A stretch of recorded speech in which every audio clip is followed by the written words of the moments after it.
sore. Assalamualaikum warahmatullahi wabarakatuh. Salam sejahtera ya buat sobat KR53, Kicau Rakyat 53. Ya, pada sore hari ini bisa kembali menjumpai sobat semuanya dan di suasana yang agak-agak mendung, mau hujan tapi gak jadi nih ya.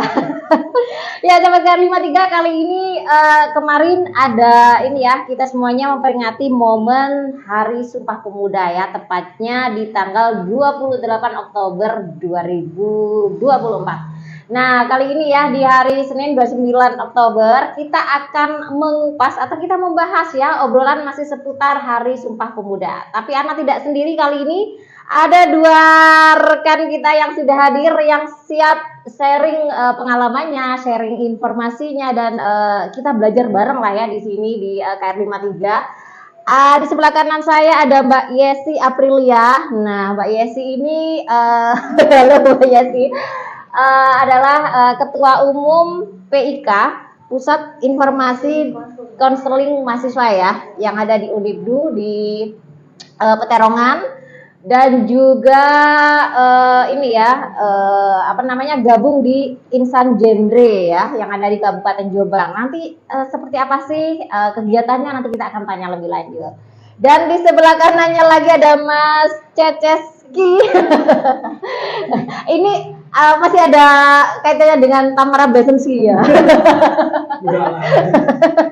Ya, Mas Ceces ini aktivis pluralisme, bergabung juga di teman-teman Gus Durian Jombang, dan juga aktif di teman-teman KDS JCC Plus Jombang Care Center. Nah, dulu ada di Urip Sukoharjo, tapi sekarang pindah ke Mojo Songo ya, di Mojo Songo. Nah, ini nanti kita juga akan tanya ya, kegiatannya apa sih kali ini atau di tahun-tahun ini. Nah, teman-teman buat yang ingin tahu lebih jauh atau ngobrol nih seputar tema kita, yaitu refleksi Hari Sumpah Pemuda, boleh ikutan gabung di kolom komen, boleh di like, boleh di share juga, nanti akan ada siaran ulangnya di YouTube ya. Oke, langsung aja kita ke Mbak Yesi dulu. Nah, Mbak Yesi ini sejauh ini kegiatannya apa terkait dengan, mungkin sedikit penjelasan tentang kegiatan di PIK Unibdu dan juga Insan Genre. Simpel aja kira-kira. Oke teman-teman, jadi saya sendiri adalah Ketua Umum UKM PIKM. Jadi UKM PIKM itu adalah Pusat Informasi Konseling Mahasiswa yang ada di Unibdu. Jadi PIKM itu adalah suatu forum wadah yang wadahi mahasiswa. Jadi kalau disimpulnya itu kan kita lebih mengedukasi, pusat informasi dan konseling mahasiswa yang dimana itu berfokusnya kepada memberikan informasi, memberikan konseling juga terkait dengan triad KRR. Jadi triad KRR itu pernikahan dini, seks pranikah, naksa, dan juga terorisme juga. Nah, jadi kan mahasiswa atau lagi biasanya yang kita sebut teman sebaya ya, kalau mereka punya masalah mau curhat ke teman itu takut takut bocor ya, takut bocor gitu. Nah, jadi dengan adanya PIKM ini mereka bisa memberikan keluh kesahnya ke PIKM, curhat ya, lebih tepatnya itu tempat curhat, dan nanti ketika mereka membutuhkan konseling lebih lanjut atau saran itu dari kita juga. Aman ya? Aman. Ruang aman ya? Jadi kalau punya masalah boleh banget cerita ke PIKM Unibdu. Ini berarti yang mengelola teman-teman mahasiswa sendiri, iya, atau ada pembinanya dari dosen? Iya, untuk pembina tetap ada dari dosen, dan juga ketika kita menjalani program kita juga menggait beberapa forum Mbak, seperti itu ada Satgas ya, Satgas PPKS itu kita juga menggait, yang mana Satgas PPKS itu satuan tugas untuk pencegahan dan penanganan kekerasan seksual, itu juga menggait di kita. Kemudian kita bekerja sama dengan tim dosen yang bergabung di kesehatan jiwa remaja. Nah, jadi kita juga mengedukasi mahasiswa dan mendampingi mahasiswa ketika ada permasalahan dengan kesehatan mentalnya, reproduksi. Itu sih. Kalau kemudian di Insan Genre, di Insan Genre kan kita juga ada forum ya, itu generasi berencana, di mana genre itu ada singkatannya? Ya, generasi berencana. Oh, kira generasi remaja. Generasi berencana, tapi isinya memang remaja Mbak, remaja usia 16 tahun sampai 24 tahun yang belum menikah. Oh. Nah, itu di Insan Genre. Kalau untuk kegiatan di Insan Genre sendiri sih, kita juga itu tadi yang biasanya gini-gini ya, kata anak-anak itu salam genre, di mana ini 3 permasalahan yang sering dialami remaja. Jadi kita lebih fokus mengedukasi, memberikan pendampingan juga, dan lebih tepatnya biasanya kalau misalnya ada isu-isu terbaru gitu Mbak, seperti stunting, kita juga ikut terjun langsung ke masyarakat untuk memberikan edukasi. Begitu sih kalau di genre. Insan Genre itu dibentuk oleh pemerintah atau gimana? Iya, jadi kita namanya dari BKBN dan juga Dinas Pemberdayaan Perempuan dan Perlindungan Anak dan Dinas Pengendalian Kependudukan dan Keluarga Berencana Nasional. Gitu ya. Oke, itu singkatnya ya. Kalau teman-teman masih penasaran nanti boleh tanya langsung atau dikepoin aja ya IG-nya Mbak Yesi. Oke, kalau kita ke Mas, ini manggilnya enaknya apa ini? Mas Ceces ya, Mas Ceces yang selama ini memang lebih concern untuk isu-isu toleransi ya bersama teman-teman Gus Durian, kemudian juga KDS-JCC Plus ini kalau nggak salah lebih concern ke HIV/AIDS. Kemarin juga kayaknya sudah ada persoalan tentang TBC juga ya yang diangkat ya. Nah, kalau saat ini nih, apa nih yang lagi digarap ini sama teman-teman baik Gus Durian maupun di KDS-JCC Plus-nya? Kalau dari segi sepak terjang semua udah tahu lah ya. Artinya kalau yang sekarang lebih concernnya ya memang lebih concern di isu keberagaman juga. Kemudian berikutnya yang untuk yang di KDS-JCC Plus kita tetap concernnya di pendampingan psikososial terhadap kelompok termarginalkan. Nah itu banyak, salah satunya adalah teman-teman korban HIV itu tadi. Itu kalau di KDS sendiri tidak hanya mendampingin teman-teman yang positif HIV, tapi kita juga melakukan preventif berupa sosialisasi seputar kesehatan reproduksinya juga, kemudian permasalahan infeksi menular seksualnya. Itu kita lakukan tidak hanya kepada masyarakat, tapi kita juga sudah masuk di ranah sekolah, universitas, ataupun di pondok pesantren. Harapannya dengan kesadarannya mereka terkait tentang isu kesehatan reproduksi juga terkait infeksi menular seksual akan menjadikan masyarakat secara umum itu mulai peduli dengan kesehatan pribadinya dengan menjaga perilaku hidup sehat sampai kapanpun gitu. Kalau nggak salah di Jombang sendiri angkanya 1.000 lebih ya kasus. Udah 1.800. 1.800 sampai 2.000 ya. Iya. Nah, itu yang terdata. Itu yang terdata. yang benar. Memang ya. Untuk data kita di pendampingan sama di dinas itu akan berbeda. Karena kita tidak mungkin dengan hanya 6 orang di Kabupaten Jombang ini mengakomodir semuanya itu. Sehingga yang masuk di pelaporan kami yaitu tadi terkonfirmasi 1.800 lebih. Kalau kita mau data kumulatif dari Dinas Kesehatan, kalau tidak salah ya sudah mencapai di angka 2.000 lebih. Seperti itu. Lebih banyak lagi. Banyak lagi. Oke, nah Mbak Yasi kita ngomong Hari Sumpah Pemuda. Sebenarnya aku juga ini ya, agak-agak ini. Kenapa sih kok Sumpah Pemuda, kok nggak Sumpah Pemuda dan Pemudi gitu ya? Itu sudah nggak ini gender banget sih. Kalau bagi Yasi sendiri, apa sih ketika ada peringatan Hari Sumpah Pemuda? Bagi Yasi sendiri, apa sih kira-kira yang ada di benak dan semangat apa sih dari selain kita tahu ya Sumpah Pemuda berbangsa, berbahasa. Nah, kira-kira apa sih yang kemudian ketika memperingati kemudian Yesi apa sih di benaknya atau apa sih yang kemudian menyemangati atau merefleksikan dari Sumpah Pemuda itu sendiri apa? Ya, teman-teman kan kalau misalnya kita bahas Sumpah Pemuda ya, saya juga mikir kenapa harus Sumpah Pemuda? Iya. Dan juga kenapa di tanggal 28 dan kenapa sih pemuda yang dilibatkan gitu kan? Nah, memang kan kita lihat ya ketika diperingatinya Sumpah Pemuda itu kan yang mengikrarkan janji Sumpah Pemuda yang isinya kami putra dan putri itu kan memang pemuda ya Mbak yang mengucapkannya pada 28 Oktober 1928 ya. 28. Sampai sekarang itu kan sudah 96 tahun. Kita flashback lagi ke belakang bagaimana para pahlawan dan kenapa kok bisa dijadikan Hari Sumpah Pemuda. Karena memang pemuda itu punya andil yang besar dalam memperjuangkan ya Mbak. Dan seharusnya perlu kita sadari dengan kondisi yang hari ini banyak permasalahan, kita menganggap Indonesia itu sudah merdeka.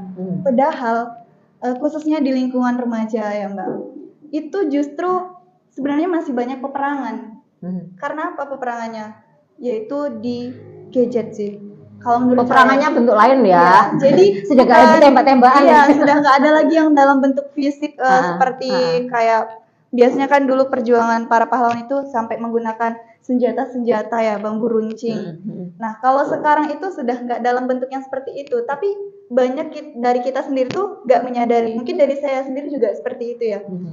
Ketika harusnya kita flashback ke belakang, oh ternyata Indonesia bisa seperti sekarang, itu banyak bentuk perjuangan dari para pemudanya juga kan. Gimana? Karena banyak ya remaja sekarang itu juga lebih mengikuti budaya luar Mbak. Jadi yang seharusnya kita Indonesia ini bisa menjaga dan mewariskan serta mempertahankan budaya kita sendiri, dengan lambat launnya semakin majunya juga teknologi, itu remaja kita ini mulai terkikis atau kayak terbawa arus lah ya biasanya trennya, karena mengikuti tren. Kalau saya sendiri sih, kenapa Sumpah Pemuda dan gimana sih sebenarnya peran kita ini ya? Nah, seperti visi misinya Indonesia 2045 akan menjadi dan menciptakan generasi emas. Semoga itu terwujud ya teman-teman. Minimal perak lah. Generasi emas. Nah, remaja itu perlu andil yang besar.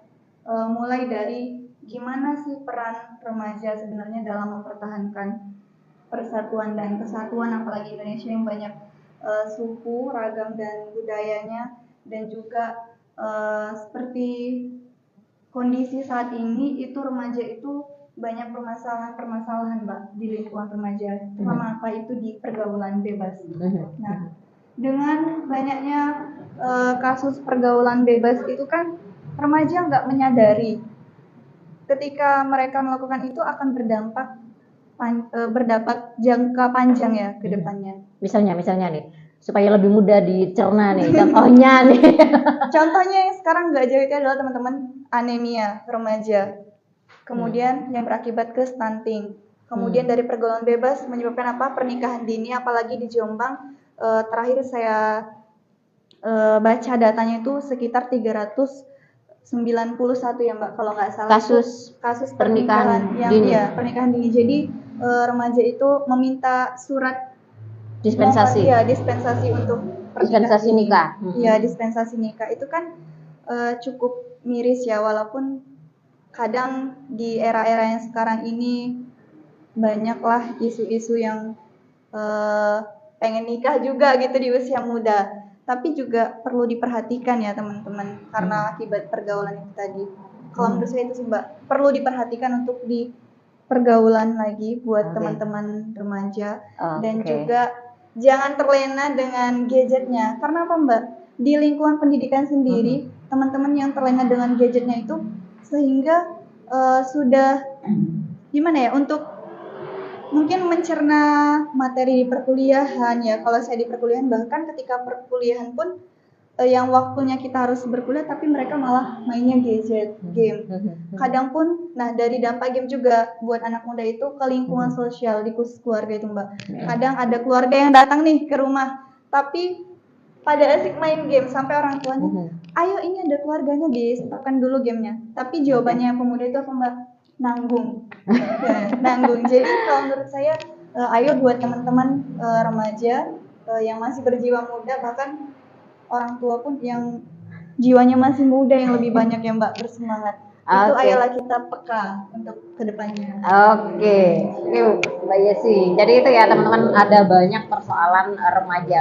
Sebagian sudah diungkap, tapi nanti kita pertajam lagi ya. Nah kalau Mas Ceces ya, yang selama ini concern di isu toleransi ya, kita lihat ketika kita bilang Sumpah Pemuda, kita tahu ya pemuda-pemudi di Indonesia itu kan ada banyak etnis, suku, agama yang cukup beragam. Nah apalagi Mas Ceces juga gabung di aliansi inklusi nih, yang pastinya beragam organisasi juga di situ ya. Ada isu lingkungan, anak muda, HIV, pokoknya campur baur di situ ya. Nah dengan adanya Sumpah Pemuda ini, kira-kira apa sih yang bisa diisi, apa sih yang bisa dilakukan, terutama untuk generasi muda ya, baik generasi milenial, generasi Gen Z maupun Gen Alpha. Ini masuk gen apa ini? Gen Z ini kayaknya. Kira-kira apa sih yang bisa kita lakukan ya supaya generasi muda itu tetap menjaga keragaman, karena banyak sekali kita lihat ya bullying, tawuran, baik itu di apa namanya di offer lagi di dunia nyata maupun di media sosial itu banyak juga terjadi bullying. Kira-kira bagaimana sih cara kita menyikapi untuk dengan adanya Sumpah Pemuda supaya tetap saling menjaga keberagaman dan kesatuan ini? Sebenarnya itu tidak terpaku kepada kamu siapa, kamu ikut organisasi apa, itu enggak sebenarnya. Itu nomor kesekian. Yang penting adalah pemahamanmu sendiri. Yang penting itu yang awal itu adalah pemahamanmu dulu. Ketika kamu mengaku bahwasanya dirimu itu anak muda, ya kan, dengan spirit muda, dengan jiwa muda, dan kamu mengimani bahwasanya pemuda itu adalah ujung tombak untuk perubahan. Betul, ya sudah, berarti kamu jangan membuat suatu hal itu hanya slogan biasa. Maksudnya dengan hanya sebatas kata-kata saja. Yang dikatakan perubahan ya nggak usah ngomongin skala besar. Dirimu sendiri udah berubah belum? Ketika kamu sama dengan yang lain, berarti kamu belum berubah. Ketika kamu menyatakan kamu itu merupakan anak muda dan merupakan ujung tombak perubahan itu harus dimulai dari dirimu dulu. Ketika yang lainnya seperti itu, kamu harus berani untuk melangkah berbeda dari yang lain itu. Misal teman-teman udah mulai kecanduan game, gadget, kamu harus bisa keluar dari situ. Kamu harus bisa merubah semua itu dari dirimu sendiri. Ketika teman-teman nge-game, dirimu enggak, dan kamu buktikan bahwasanya aku tanpa game aku baik-baik saja, aku gak mati, dan aku tetap punya teman gitu. Nah, perubahan-perubahan kecil itu yang sebenarnya akan memberikan dampak, yang akan memberikan suatu keyakinan, yang akan memberikan suatu perubahan paradigma ketika kamu memang benar-benar mengimani bahwasanya dirimu itu anak muda dan kamu adalah suatu pelopor itu tadi perubahan. Iya. Maka langkah yang awal adalah kamu harus berubah dari dirimu sendiri. Ketika dirimu sudah berubah, kamu akan bisa testimoni ke paling minim adalah temanmu, se-circle-mu. Kemudian nanti merembet baru kita masuk yang namanya organisasi. Ketika masuk organisasi akan lebih besar lagi tantangannya dan akan lebih kompleks lagi permasalahan yang dihadapi gitu. Kalau di ini Mas Ceces, kalau di lingkup sekolahan ya atau lingkungan yang Mas Ceces ada kayaknya teman-teman di sini masih muda-muda semua kayaknya ya. Iya. Nah, kalau misalnya waktu sosialisasi sebenarnya nilai-nilai toleransi di teman-teman misalnya nggak usah jauh-jauh lah di Kabupaten Jombang sendiri, apakah sudah cukup tersosialisasi nilai-nilai itu teredukasi gitu loh dari guru-gurunya, bagaimana mereka membaur antar agama yang berbeda itu ataukah masih ada sekat-sekat gini antar remaja kita? Sebenarnya kalau dikatakan seperti itu, Jombang ini lumayan toleransi daripada yang kota-kota sebelah-sebelah. Karena memang di Jombang ini potret realita di masyarakat umum bahwasanya kehidupan toleransi beragama itu di Jombang itu sudah berjalan sejak lama sebenarnya. Bahkan jangankan di Jombang ya, internasional pun ketika ingin membicarakan masalah toleransi beragama, toleransi suku, budaya, harusnya belajarnya ke sini loh, ke Indonesia.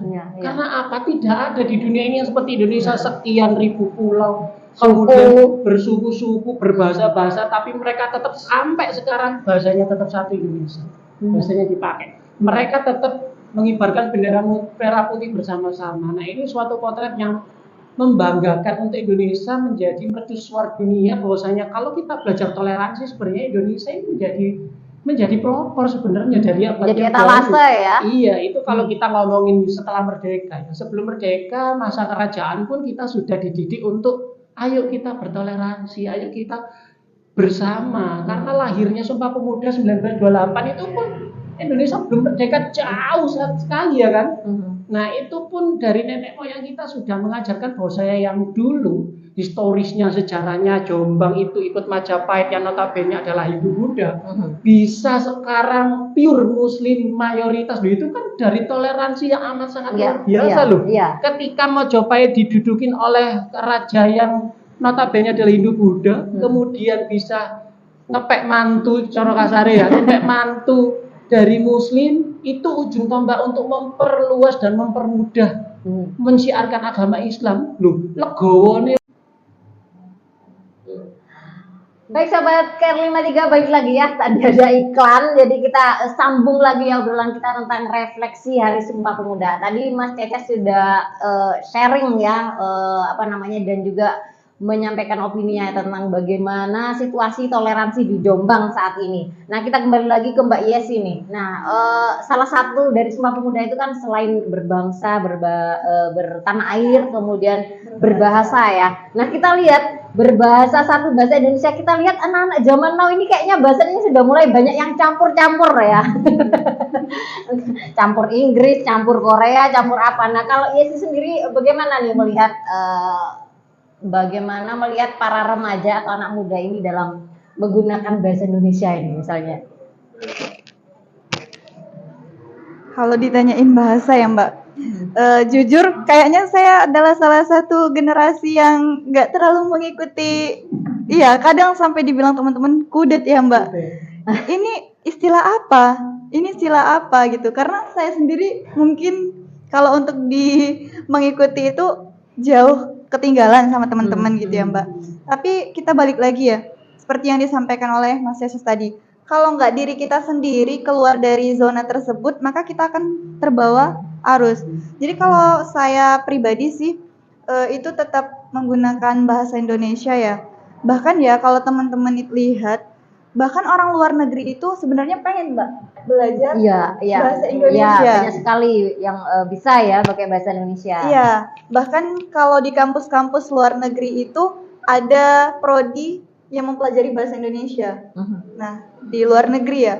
Jadi seharusnya kita cukup berbangga pada Indonesia karena adanya bahasa Indonesia yang dikatakan Mas Yesus tadi juga banyaknya etnis, suku ragam dan budaya di Indonesia yang tak terhingga, banyak ada mulai Batak, Melayu, Banjar, Jawa dan lain sebagainya, tapi bahasa yang digunakan adalah tetap bahasa utuhnya bahasa Indonesia gitu.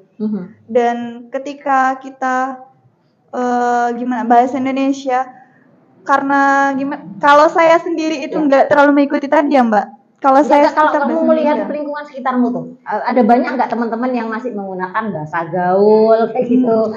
Kalau untuk di lingkungan itu banyak banget Mbak, banyak banget.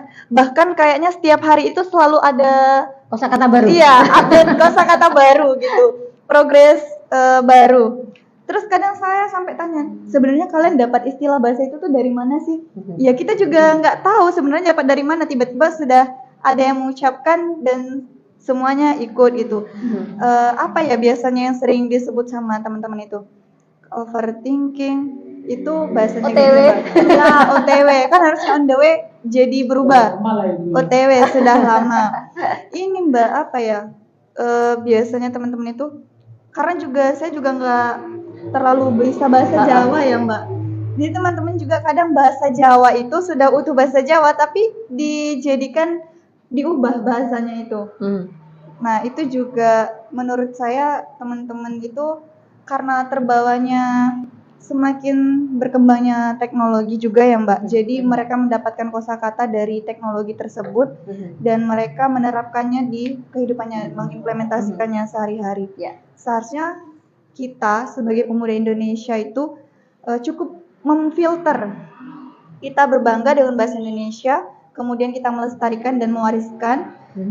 Boleh kita mengikuti perkembangan zaman, tapi jangan sampai merubah nilai budaya kita sendiri.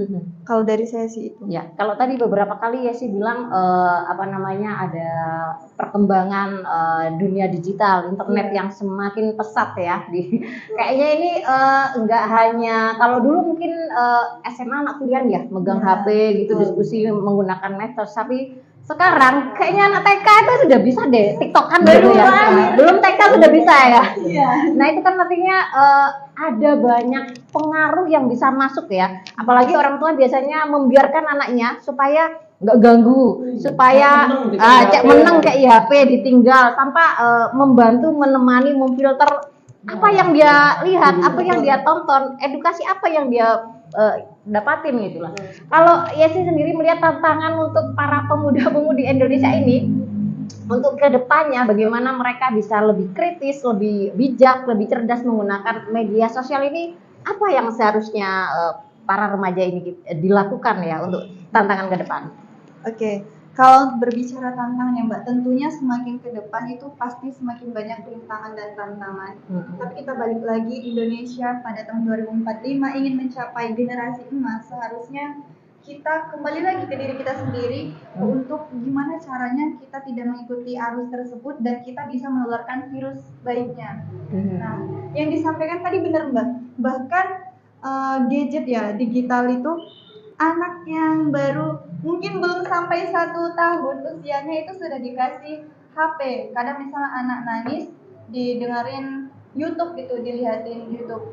Itu kan cukup cukup berpengaruh sebenarnya kepada anak yang seharusnya di usia mereka seperti itu belum mengenal yang namanya gadget, mungkin bisa dialihkan untuk orang tua. Berarti juga kita perlu memahami ilmu parenting ya Mbak. Begitu juga dengan remaja sekarang, banyaknya juga pernikahan dini tadi, kasus seharusnya kita melek gitu, paham, akan sadar juga karena semakin ke depan itu tantangan kita banyak.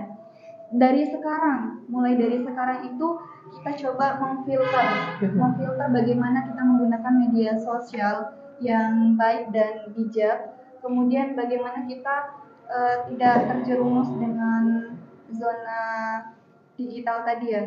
Karena juga yang disampaikan tadi benar Mas Cecep, bahwa terkadang orang tuanya itu biar anaknya diam malah dikasih HP gitu Mbak.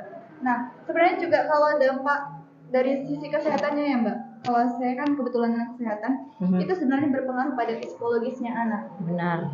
Ketika anak sejak kecil sudah dikasih gadget, karena apa? Yang seharusnya di usia mereka itu kita juga sebagai orang tua memberikan dan memantau. Oh harusnya anak aku di usia 1 tahun ini usia pertumbuhan dan perkembangannya udah bisa bisa apa gitu.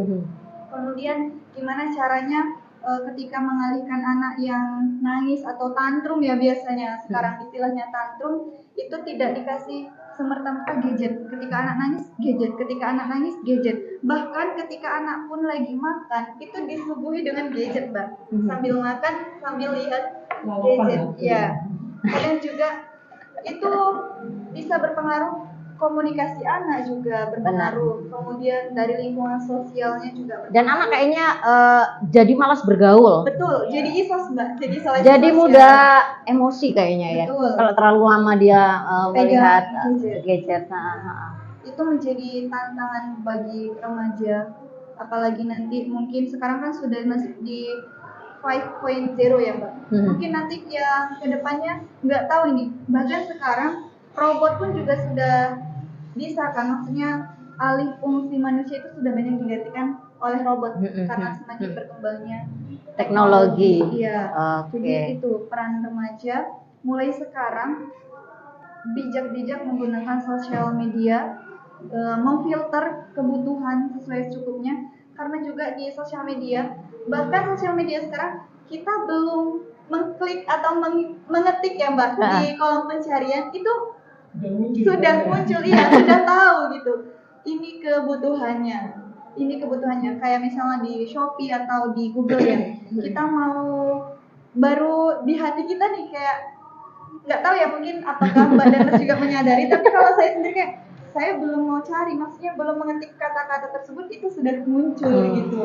Feelingnya lebih kuat. Iya, lebih pintar, bahkan juga yang pendidikan itu Mbak berpengaruh banget digital karena apa? Banyaknya AI juga ya. Oh iya. Tergantikan akhirnya.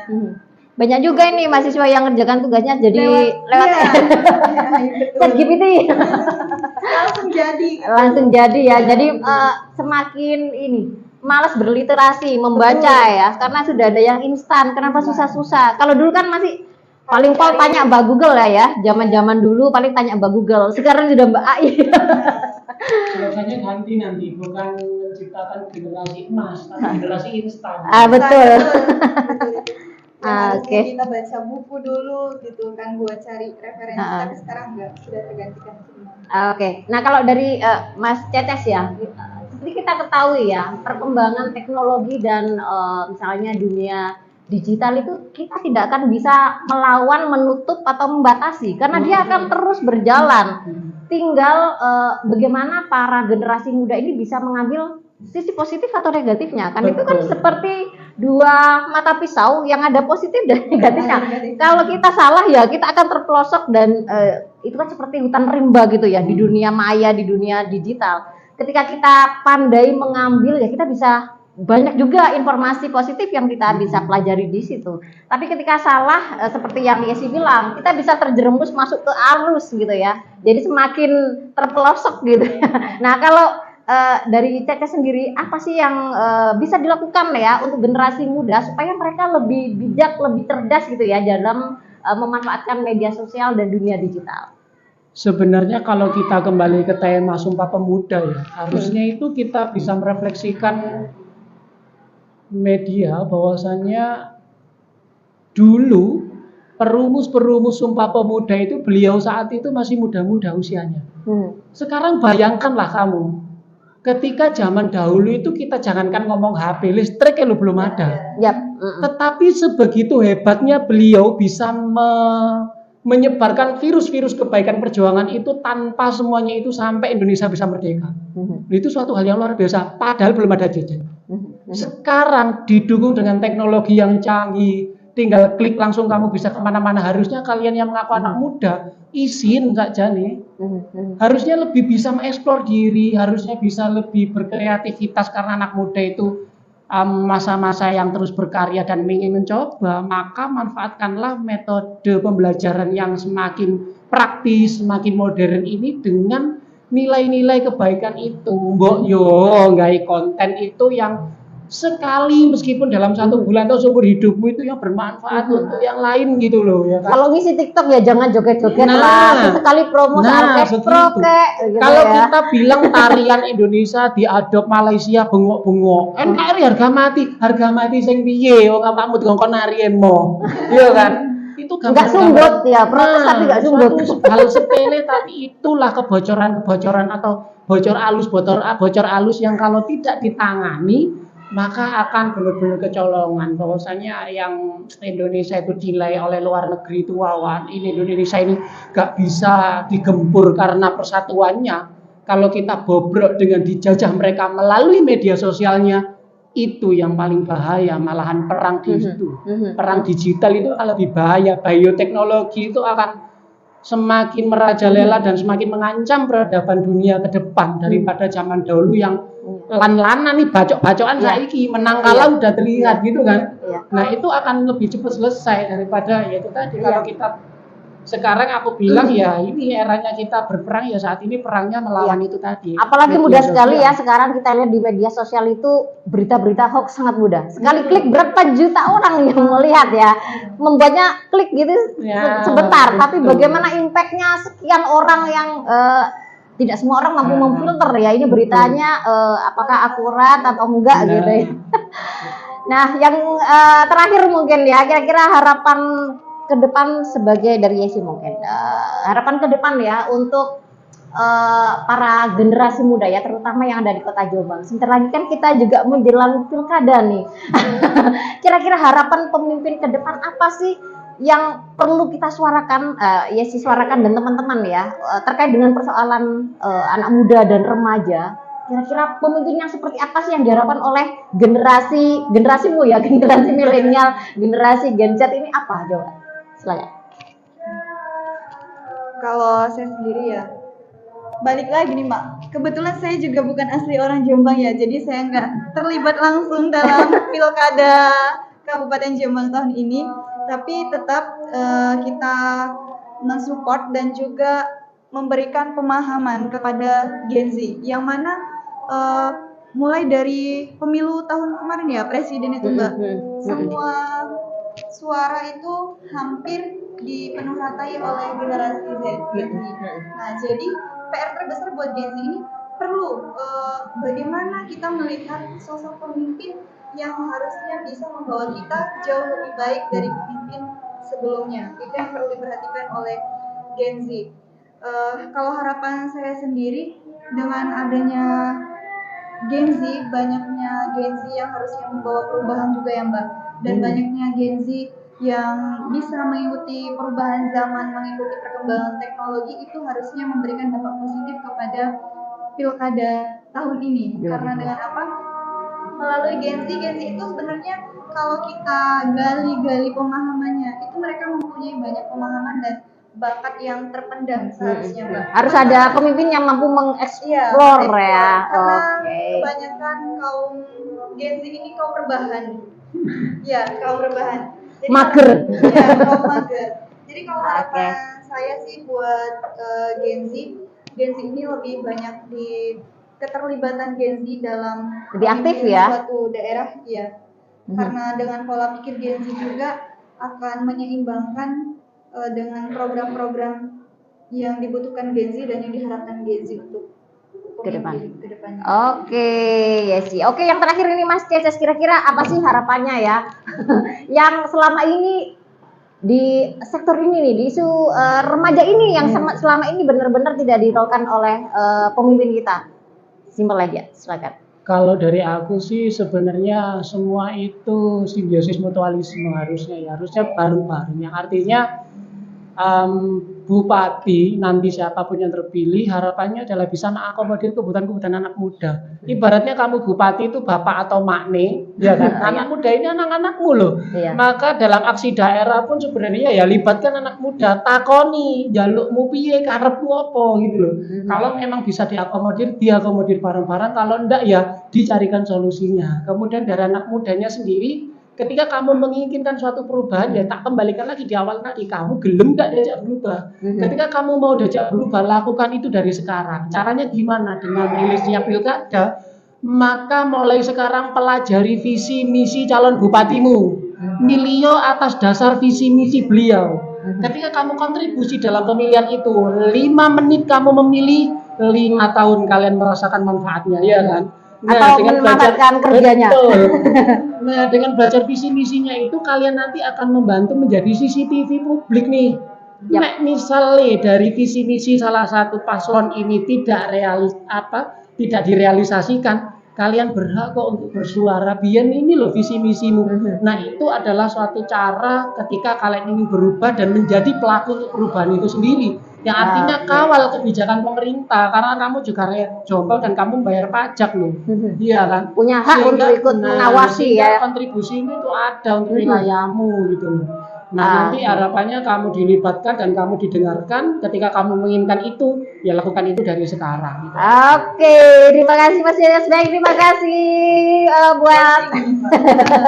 buat Mbak Yesi dan juga Mas Ceces ya yang sudah sharing walaupun waktunya nggak terlalu panjang, tapi paling nggak ini menjadi semoga ya menjadi penggugah, menjadi kalau yang selama ini mager, yang selama ini masih santai-santai, boleh mulai menggali potensinya, lebih kreatif lagi, lebih produktif lagi, lebih kritis lagi ya. Jangan segan-segan, boleh bergabung dengan organisasinya Mbak Yesi ataupun Mas Ceces, silakan ya. Dan sahabat K53 cukup sampai di sini jumpa kita pada sore hari ini. Terima kasih buat semuanya. Kita tutup. Wassalamualaikum warahmatullahi wabarakatuh. Sampai jumpa. Posisi.